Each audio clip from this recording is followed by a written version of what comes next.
Bom dia, primeiro ano. Vamos dar continuidade ao nosso conteúdo de Sociologia com o conteúdo do capítulo 6, Estratificação e Desigualdade Social.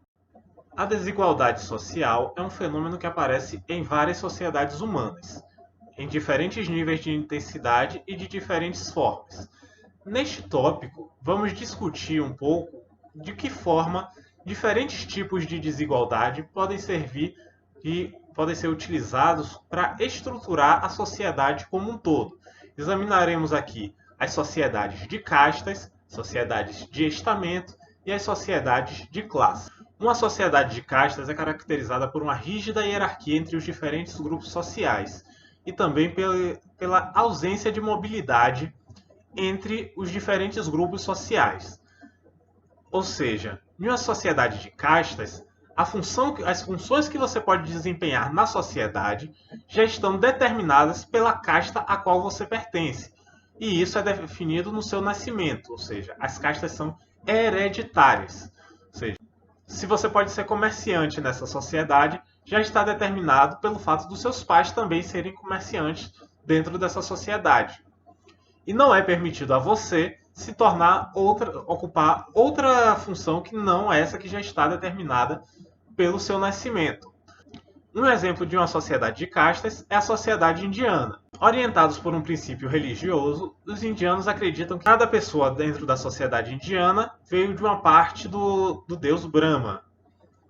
Ou seja, aqueles que teriam saído da cabeça de Brahma seriam os Brahmanes, que seriam os sacerdotes, e esses são os que possuem a posição mais alta dentro da hierarquia.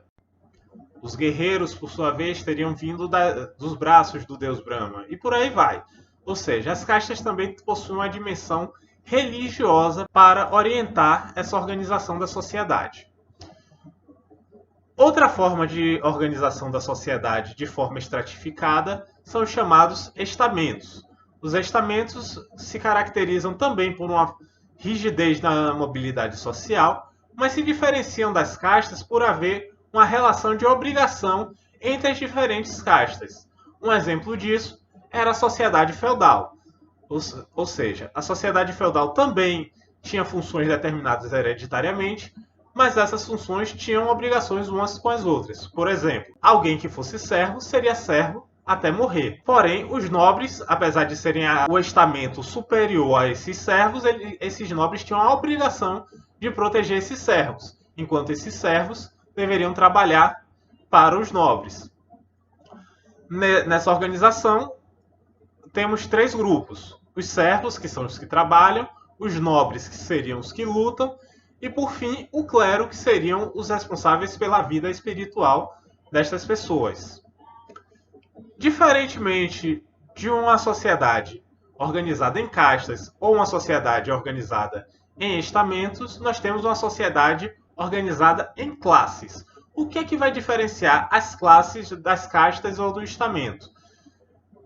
O critério principal para a definição de uma classe são os recursos que o indivíduo possui. Ou seja, a depender do poder aquisitivo, do quanto que ele tem de recursos econômicos, é que nós definimos a qual classe ele pertence.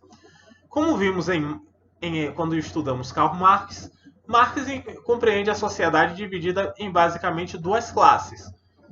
A chamada burguesia e o proletariado. O proletariado seriam os trabalhadores, que são aqueles que exercem sua força de trabalho e vendem essa força de trabalho para os burgueses.